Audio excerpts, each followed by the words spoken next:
Okay, hi everybody. We got our Pente game going. I think what we're going to try to do is do a little bit more with this and try to set up the second set of player information. We can do that tonight. So what we want to do is just first off get this sort of arranged better and working and stuff like that. So I want to do that. I'm also trying to get the like a Pente picture as an icon up here, and I don't know, it's not working, so I'm gonna maybe back off from that for a second. And then where this is going on is well, it's going on in scoreboard, right? So let me get to that place.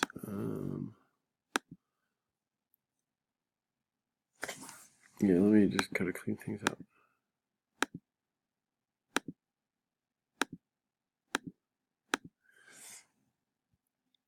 Okay, so in score, what we did was we started like adding info places, and what we did is we did this for like the player. This is like kind of all the player one stuff, right?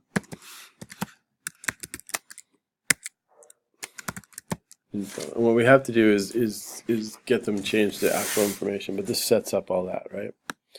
And we took all this stuff and basically just put it into a panel. Okay. So one of the things you can do with the P1 panel, let me pull out all the P1 things and put them up like at this level.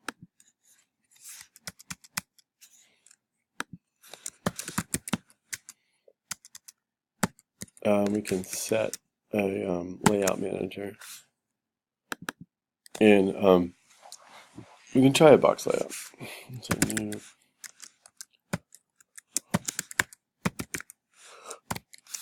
And there are some parameters we want to put in there, okay? This new layout, I have to add a little bit more than what I have up here. So what I'm going to do, we're going to set a box layout. This is a reference to itself, and I want the axis to go up and down, like the page, things like that, okay? So then I think I can just add the elements now, and hopefully this will look okay.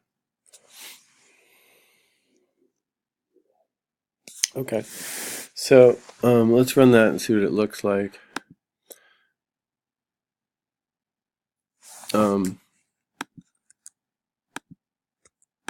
Okay, this is actually good. It's like a little bit high, but it's not bad, and we want to like kind of make the text a little bit bigger in this one. I don't know what exactly happened, but we probably want to do that. Okay, so let's look at how that happened there. Okay.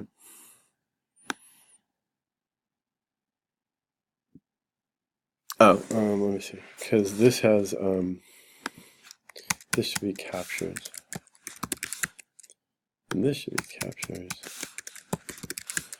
and this should be set the foreground color. If it's going to be white, you should set this to like black or blue or something like that. Okay, so that would work like that. And also what I'm going to do is I want to try to align the text and see if it will go, you know, in the, you know, see if it'll look more centered, because it's probably being centered is probably a good thing here. Okay. Okay. So, so in adding the box layout, what we did is we just added like this line, and everything's sort of in box layout form. But if I run it, this was happening yesterday to me too, is that you end up with this, but these guys are in line, and I kind of wanted them to be centered. I mean, it's one of these things like you might want to change this or not, but I'm not sure. But what we want to have is like kind of player one and their name, and then you want to have like captures or something like that there, okay? So I did a couple things to kind of center everything that we're doing. And here's what I did here. In add info places, you know, we have this thing, and we're working on this J panel to do things for us, and we're going to add this P1 panel of information to the big panel, right? So there's your box statement command. Okay. I actually tried a grid bag and it doesn't really work very well. Well, it works, but it does something not what we wanted. Okay. And we're setting the size to be like this, and that's fine. Okay. And then one of the things I did was I added an extra command right here. Okay. So what I said was after you make the label, you want to set alignment X, and all of these are components. So this is like the great grandparent of them or something like that. And what we're going to do is we're going to change them to center alignment, because I think labels and even maybe text fields like they tend to line up on a line and things like that. And then I added, so this line gets added. This is new. And then I'm going to add this other line here to have the text within whatever box it is also be centered. So this is like a new centering thing, okay? And we'll look at that. Okay, so I'm going to turn them on for both these, this and this. Okay, so you don't have them, you have to type them. But you can, and we'll see what it looks like, see if it looks good here.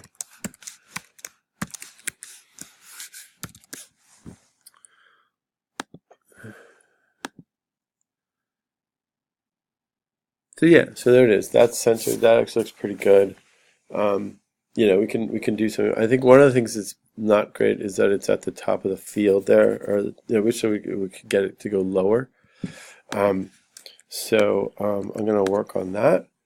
And what I can do is I've seen this in examples, and I'll show you in a second how to put that in, so we can put some space at the top. Okay. So coming back. This is going to kind of like place in space the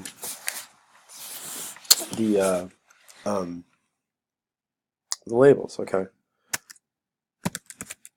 Okay, so I'm going to go like this to it. Okay.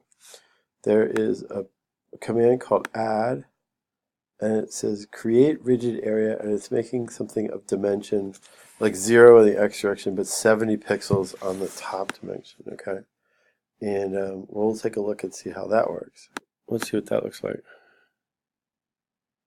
Okay, that's good. I believe this is like 70 pixels. So I'm going to get some white space in here too. Okay, and we'll take it from there. I'll put this way as well. A lot of Pente games out there. So what we'll do is we can add a little bit more space here. Okay, so let's add maybe like, I don't know, 30 pixels, 40 pixels, right? And then we can put like something on the bottom of it too. And we'll do like that, yeah, 30, 40, 40. Let's see what that does for us, okay?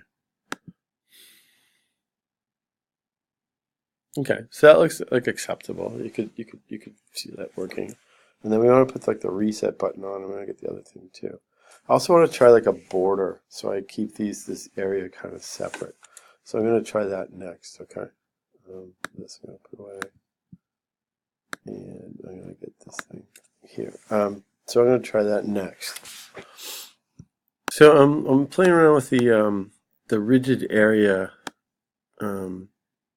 command, and I think that's working pretty well. Let me see what I get here. Oh, I got an error somewhere. What's my problem here? Oh, I don't want to do that quite yet. Okay, there's something else I want to show you too about borders. But what's going on is I create this sort of rigid area that looks like that. That seems good, right? So it seems like I have good like space there. I'm gonna put a button here. I guess what I thought I wanted to do is I wanted to put like a border around it. Okay.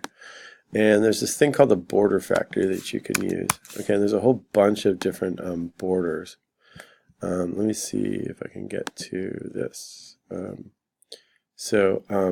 Yeah, there's like a line border, there's like an etched border, there's like a raised bevel border, there's a lower one, things like this, okay?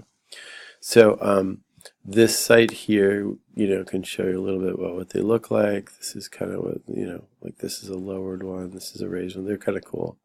It would actually be interesting to say if the player was time to move, they would put like they have the move there in the title. Might be something I want to do. But this is what's available to you. Okay. So using that, what I did was I added this command that said border B.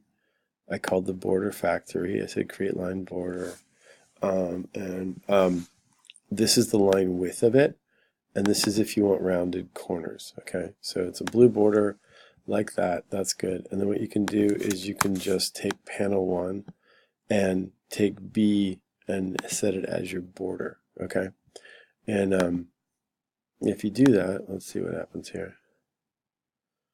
Okay, I did that, and that's sort of there. That's okay. I guess I wanted to get some more like white space in here and push this out a little bit. So then what I did was went over here, and instead of having 0, I made something like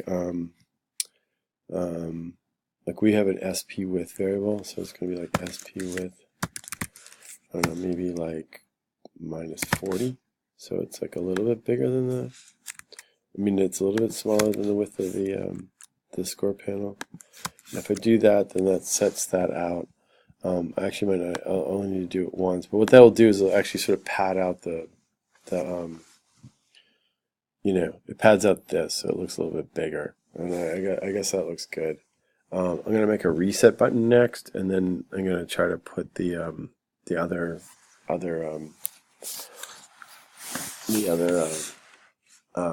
player information in. Okay, that's what we're trying to do. So let's get on that. Okay, so at this point I've got like this happy rigid area. I'm going to create another rigid area below this thing.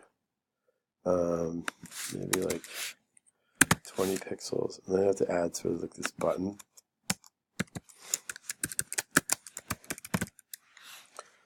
So I might go like this. This is a reset button, and it's we did this. We have the reset button here.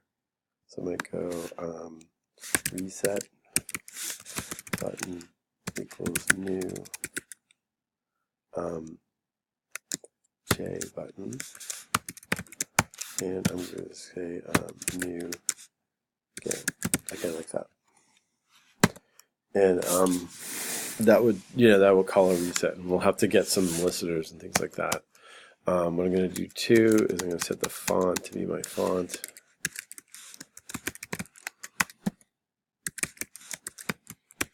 They'll have this, right? It'll be my font. The size I'm not sure about right now, but I want to just get it on there and see what it looks like. Let's say this dot add reset button.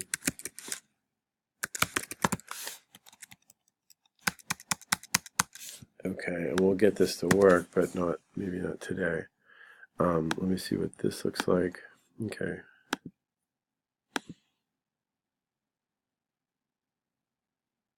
Yeah, that's good. It's got the little new game button. That seems fine.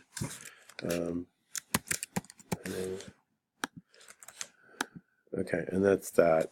And then what we want to do is get the other box down here. Okay. So that's just kind of a big copy job, basically. I sort of want to see if you can do it. And I'll leave it to you to do more stylistically cool formatting. But essentially what you're going to do is basically take all of this stuff. And I don't know if we need all this stuff, but at least we need this. And this will just have to be added down here. Okay. I mean, we could write like a routine that would handle both of them, but that's all right. So you just have to make sure that you carefully change the P1s to P2, it looks like to me. And everything else should actually carry through here. Okay. And that would be great, right?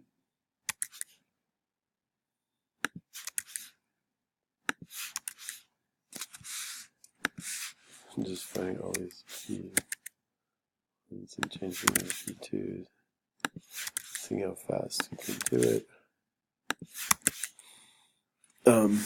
Oh, I only have a couple more seconds. So anyway, keep doing it and see if you can get both of them.